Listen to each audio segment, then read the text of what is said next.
Hello and good morning, everyone. Today, inshallah, we will continue our sessions.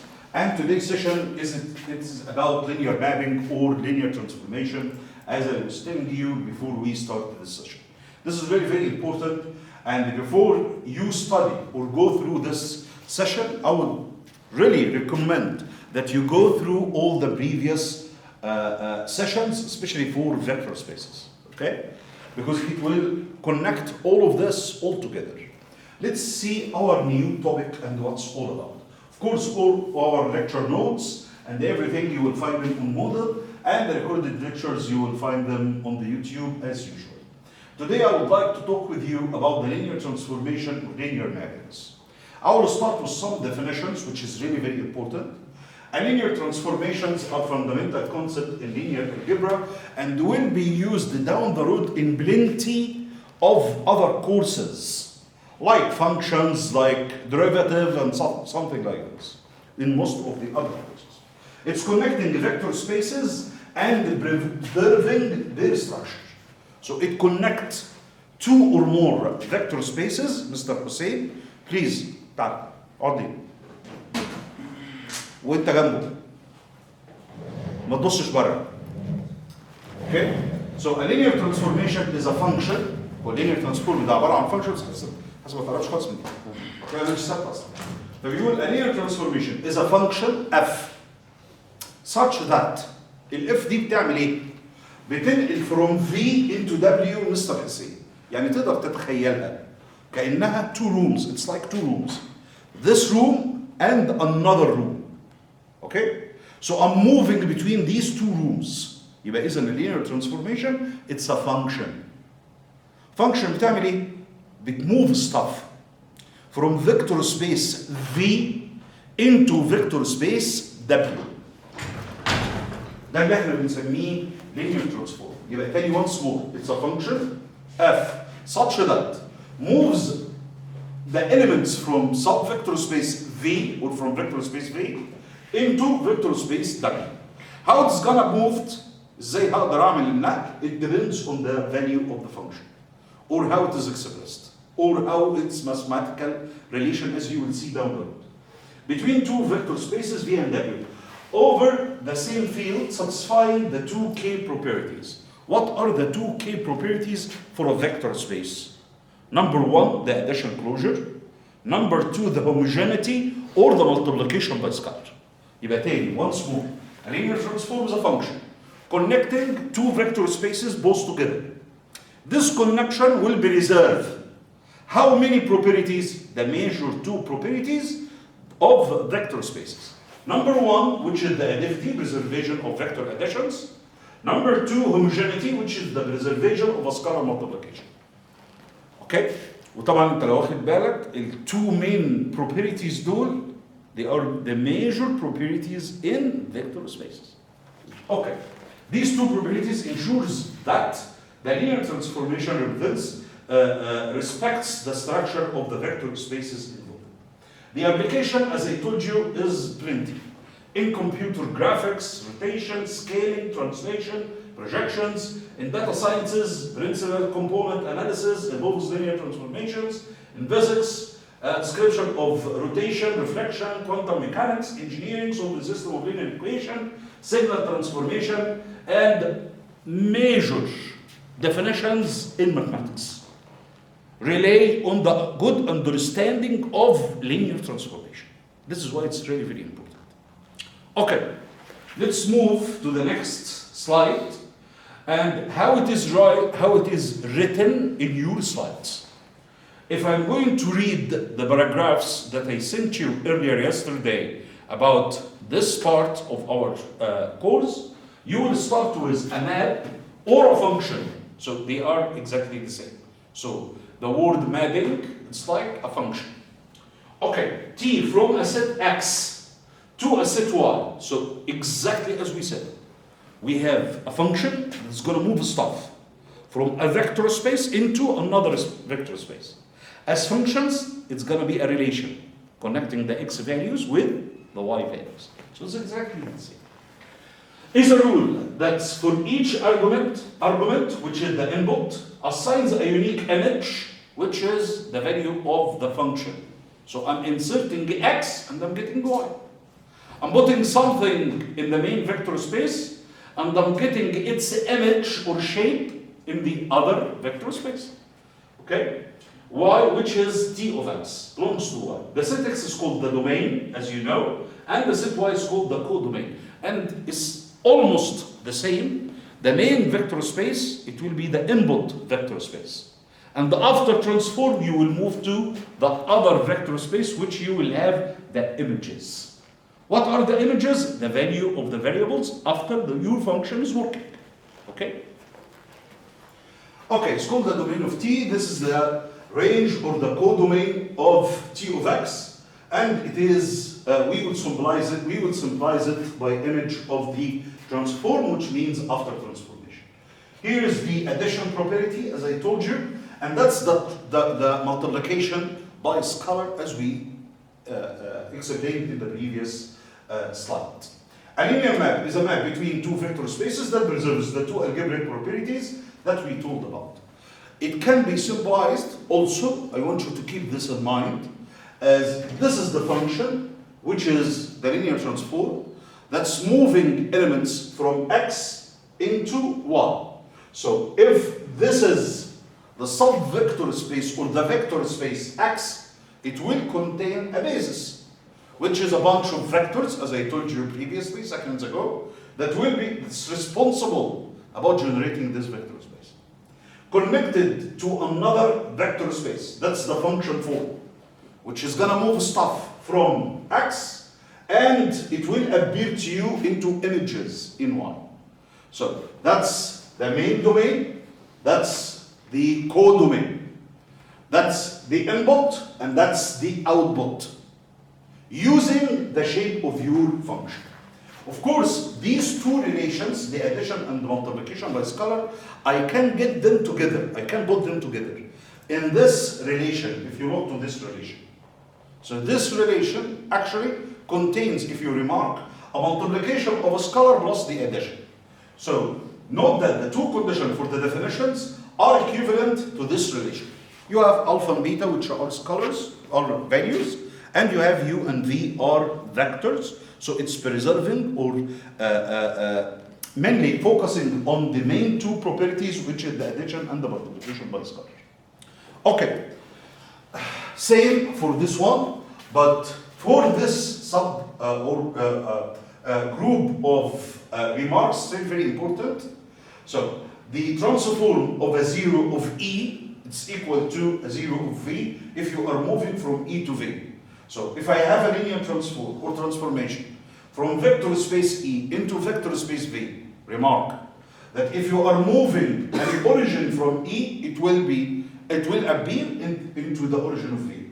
So the origin of the input is corresponding to the origin of the output. The transform of negative U, it's exactly like the negative of the transform of U. If you have alpha 1, U1, alpha 2, U2, and so on, it will appear exactly as you said, and that's the main condition for preserving the addition and the multiplication by scalar. And of course, alpha I belongs to the set of real numbers, and the I from 1 to R. Let's look to this example, which is really very important.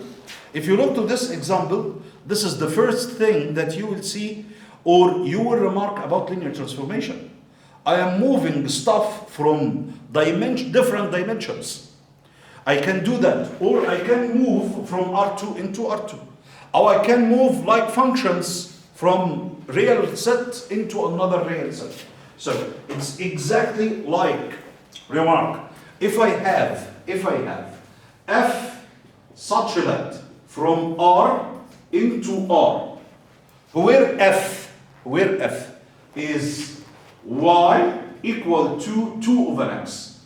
What you are saying here, or what's in front of you, is exactly a linear transform. It's a linear transform moving the stuff from x into 2y. So the set of elements that's entering into x, the images will appear into y. That's the linear transform. Of course, I can use plenty of linear transforms as we are moving from, under the conditions of the addition and multiplication by scalar, from various dimensions even, like this problem. If you look to this problem, this linear transform takes stuff from R3, from 3 dimensions. The image after transform will appear to you in how many coordinates? In R2. So I'm moving elements from R3, and the image will be in R2. A vector space into another vector space. How it's gonna be moved? بص Mr. Adham, this is the relation. Look to the relation. I have X, Y, and Z. The linear transform, يا حسين, what's gonna do? It will take the third component, make it the first component after transform, multiplied by 2. And the second component is the difference between the first 2 components. This is how I'm going to move 3 elements into 2 elements. Okay? So that's a way, or one of the examples on a linear transform. By the idea, it contains plenty of information. So show that this transform is a linear transform. How to show that this transform is a linear transform? I will use the 2 conditions, the addition and the multiplication by scalar. The addition is very easy to prove. All I have to do is to choose 2 points separate from the input and define their images, and trying to prove that if I have t of u plus v, it's gonna equal to 2tu plus the transform of v. This is the first relation. The second relation, okay, it's gonna be the transform of alpha u is exactly like alpha times the transform of u. Type, how to do it? I will consider u and v. u as x1, y1, z1. v as x2, y2, z2. Let's do it step by step. The first step, I will use x1, y1, z1, x2, y2, z2. If I have x1, y1, z1, and I'm using this relation, the image will be, do you need image? It will be 2z1 and the x1 minus y1. Am I right? If I'm using this relation, the image, how it's gonna be? It's gonna be 2z2 and x2 minus y2. Are we right? Okay, so that's this part. Okay, for the first part, you will have to add these 2 values all together, which is very, very simple. When you add these 2 vectors together, you will have x1 plus x2, then y1 plus y2, then z1 plus z2. Also try to move this point according to this transformation. So I will start from here. This is x1, y1, z1, plus x2, y2, z2. Once you add 2 vectors in 3 dimensions, the components, the corresponding components will be added together. So the first one will be x1 plus x2, y1 plus y2, z1 plus z2. Exactly like this. Then if I used the transform, I will take the third component multiplied by 2. Then the difference between the first 2 components. That's exactly what happened. This next step, try to separate them. So it's gonna be 2z1 plus 2z2. That's exactly what happens. Try to rearrange these elements to be x1 minus y1 and x2 minus y2. And it's already durable. Here we go. So I can now prove that tu plus v is exactly like tu plus tv. So the first probability is already proved. The second probability, which is a multiplication by scalar, exactly the same way. I will use the elements of x1, y1, z1, multiplying them by alpha. So the 3 coordinates will be multiplied. Here we go. That's alpha times x, y, and z. معايا Mr. Hussein? So alpha will be times x, alpha times y, alpha times z. Then after you do this, use your transform, use the function form, which is alpha z plus alpha x minus alpha y. Exactly happened. Take alpha as a common, you will have 2z x minus y, which means alpha times t of x, y, z, which means it's a linear transform. It is already approved, the 2 relations, the addition and the multiplication by scalar. Okay, very good. This is how to move if your linear transform is how to prove is U transform is a linear transform or not. I want to show you two tricks on this example before we move forward. Also, I want to show you how is the relation connected between the x, y, and z and the x and or the two coordinates.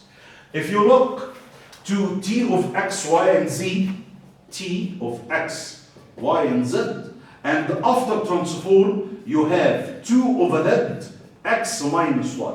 By the idea, the linear transform is very, very simple, that I can say that t of an x, y, and z is equal to some a into an x variable, and it will give you this form.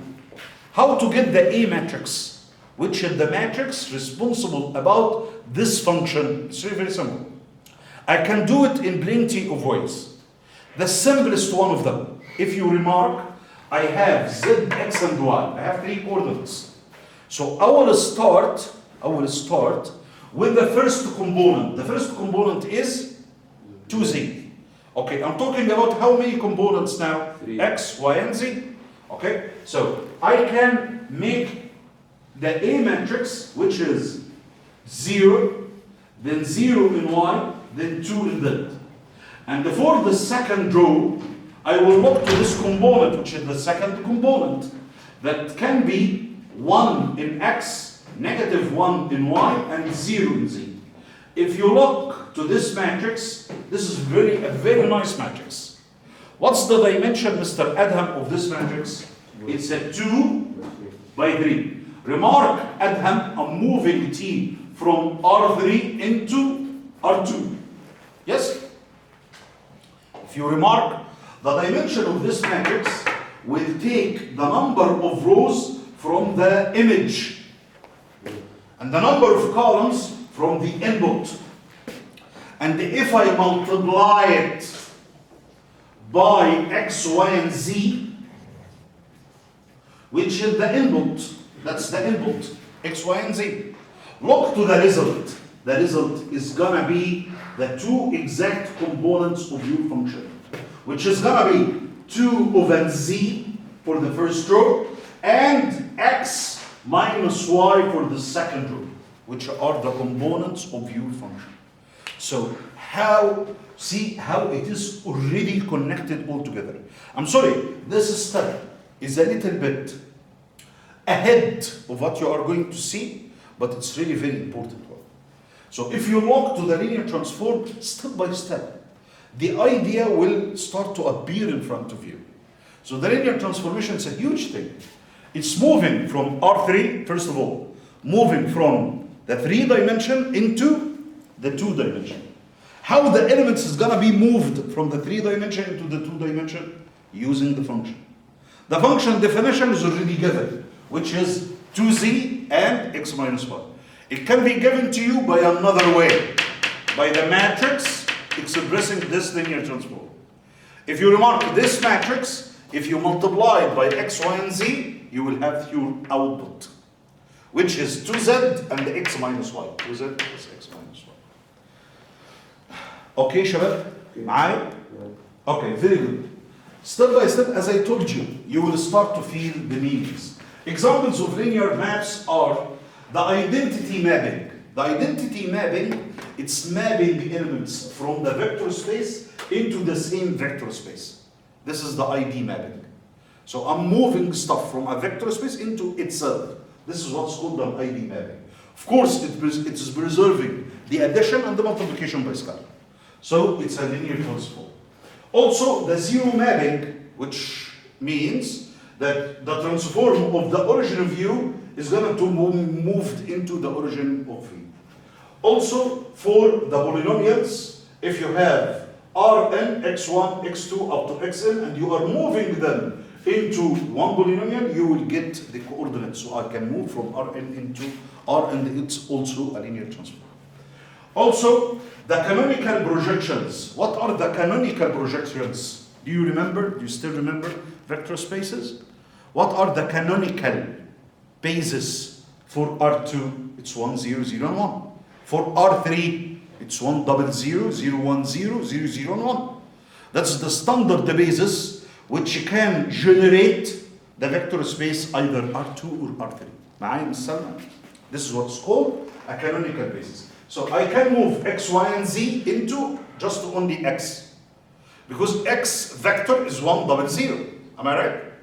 And also I can move x, y, and z into the other canonical basis, which is 0, 1, 0, which is 1. And exactly the same for the z, and also it's a linear transformations. The differentiation, if you have a polynomial and you differentiate it, if I have polynomial from x cubed, differentiating it will result into x squared. I can consider this differentiation, Ms. Salma, as a linear transform. Also preserving how many properties? 2 properties. The multiplication and the multiplication by scalar and the addition between 2 functions. These are main problems. Now we come to the point, let's identify Rn vectors with column matrices, expressing to you oral introduction for having a transform which is A times x as a linear mapping. Look to this problem. If you look to this matrix, the matrix given is 3 rows by 2 columns. 3 rows by 2 columns. Okay, am I right? So it's going to move stuff from R2 into R3. In the previous example here, you saw how we move from R3 into R2. Of course we can. Also, we can, as an example, move or upgrade from R2 into R3. Exactly like this linear transform. This transform in this case, it will take elements from R2, from 2 dimensions. The image after transform will be in 3 dimensions. If you want to see how the image is going to be formed, all I have to do is to multiply the matrix of the linear transform or the matrix of transformation times the input. The input is elements in x and R2, which is x and y. So simply, if I multiply this matrix by the column x and y, it will work. Why it's going to work, Ms. Salma? Because the dimension is 3 by 2. And the dimension here is 2 by 1. So you can multiply them together. And the result will be 3 by 1. Am I right? So you will have elements as an input from R2. And the result will be in R3. Once more, I will go through it with you step by step. Let's do it first before we see it on the slides. Here we go. Once more. So now I'm talking about a linear transformation, which is T, that maps elements from R2 and move them into R3. How it's going to happen? It's going to happen by using this unique matrix, which is given by, okay, as you can see, 1, 1, 0, negative 1, 2, and 0. This matrix is 3 by 2. I will multiply it by the input. The input is x and y, R2. So let's do that, multiplying in x and y. The result will be according to the multiplication rules, and it is all coming together. It will be 3 times 1. Am I right? Just a column. Okay, start multiplying with 7. So 1 times x plus 1 times y. That's the first component, x plus 1. The second component will be 0 times x minus y, so that's for the second component. The third component will be 2 over x and 0 over y. So actually, the elements which are x and y, using the linear transformation T, it will be mapped in 3 components. Where the first component is x plus y, the second is negative y, and the third is 2 over x. That's the function of the elements that will be moved from R2 into R3. So once more, here we go. That's the matrix times x and y. I will have how many components? 3 components. It has to be like this. So how it's going to be expressed? These are the 3 components. Adding them together, that's the negative y, and that's 2 over x. So now I'm using the linear transform to upgrade elements from x and y to x, y, and z. Okay? So it's a very, very nice example to show you this relation. The paragraphs in this PDF, you will have to read it very slow. معايا Miss Julie? You will have to read them very slow. Of course, you miss the first part, but let's go through it step by step, and you will try to catch up with me. He is giving you, let E and V be vector spaces. So I'm defining now that I have how many vector space? Two of them, the E and the V. And then U1 up to UN be basis for E. So now I'm giving you the basis of the first vector space. Miss Salma, once more, what's the basis? What's the basis? It is the bunch of vectors that's responsible about generating this vector space. So it's like the main vectors that can generate all this vector space. Okay? Okay.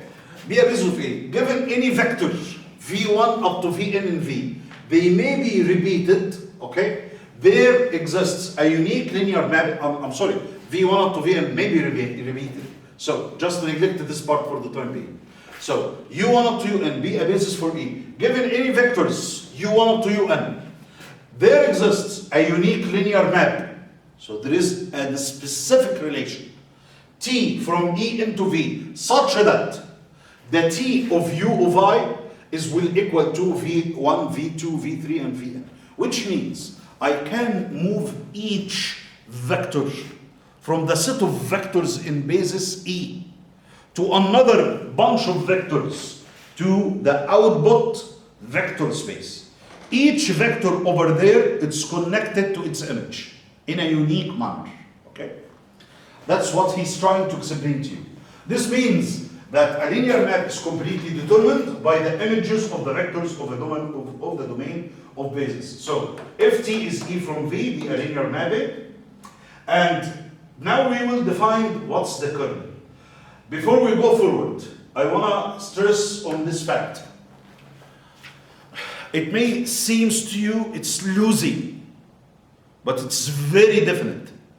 I have two subvector spaces. You will see this scheme in the coming slides. Look at me. I have two subvector spaces linked together. So if I assumed that the vector space is like this circle. So that's the N, which is E.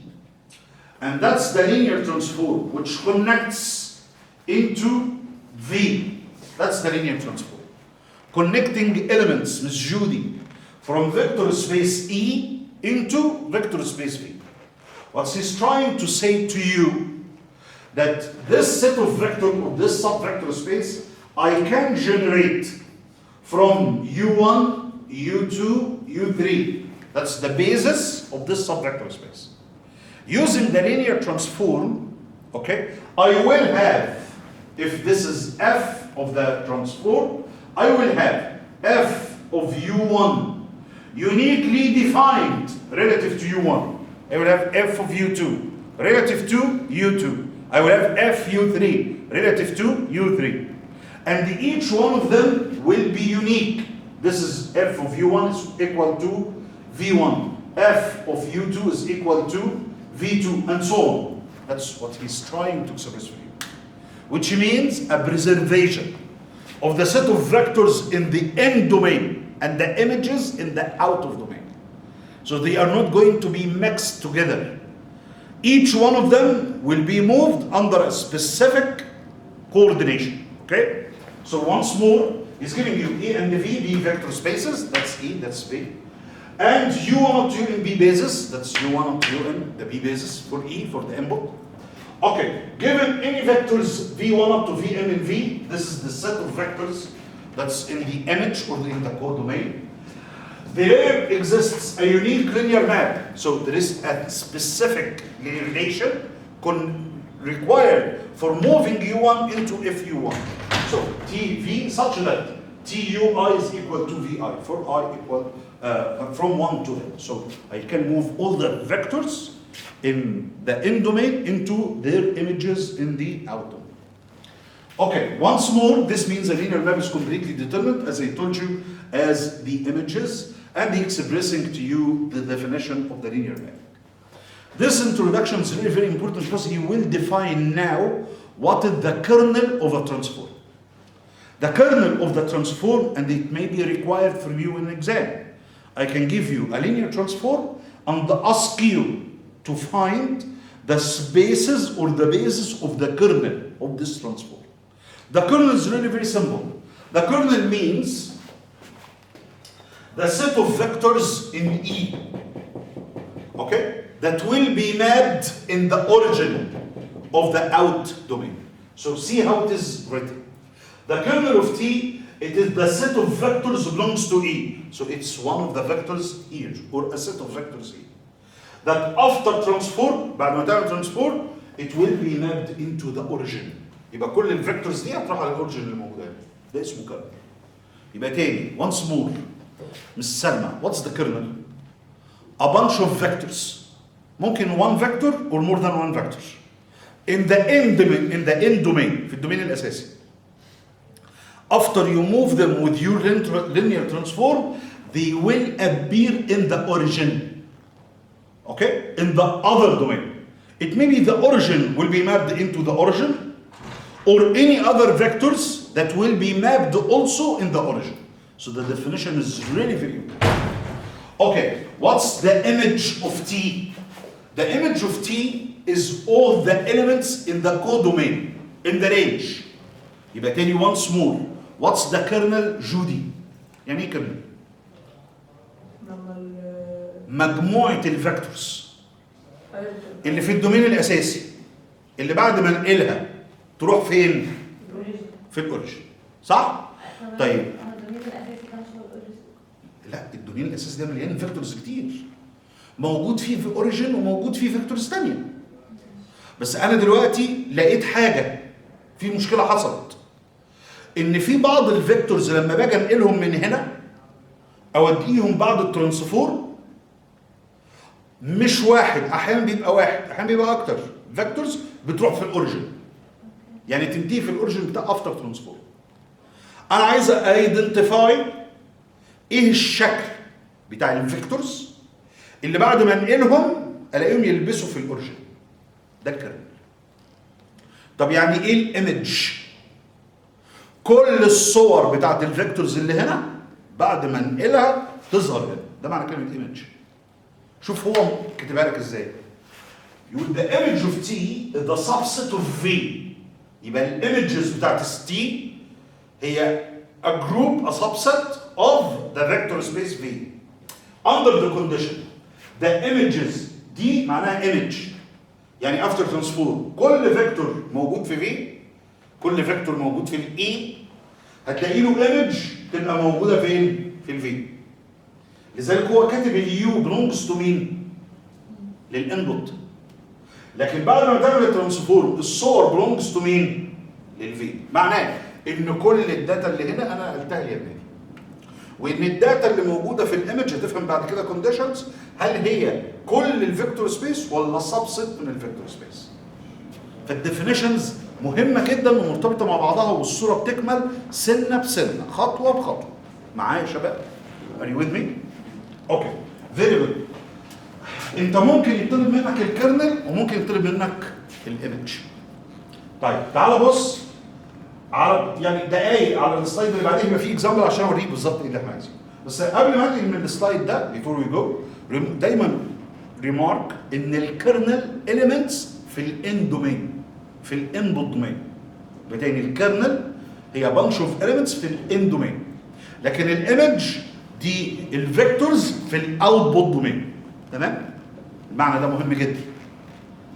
اوكي note that the kernel of T is the zero set of T, the set of all zeros. بصي شوفي كاتب ازاي؟ the set of all zeros of T and the image of T is the range of T, the set of all images of T. So T from E to V be a linear map. Then kernel of T is a vector subspace of E and the image of T is a vector subspace of V. تاني once more ال E elements دي موجودة فين؟ في الان دومين. طيب الايمج ادي الفانكشن بتاعتك، الايمج دي بتظهر فين؟ في الاوتبوت دومين. يبقى الايمجز دي فيكتورز هنا. لكن الكيرنل دي مجموعة الفيكتورز اللي في الاي اللي بعد الترانسفورم هتظهر هنا في مين؟ في الاوريجن. تعال بص على اكزامبل. اوكي جاست لسه الاكزامبل كمان بعد ما نخلص ده. طيب طالما احنا في الديفينيشن ده عايز اعرفك 3 main definitions which is really important related to the preservation of the input and the output, and also important how the image is gonna be covered.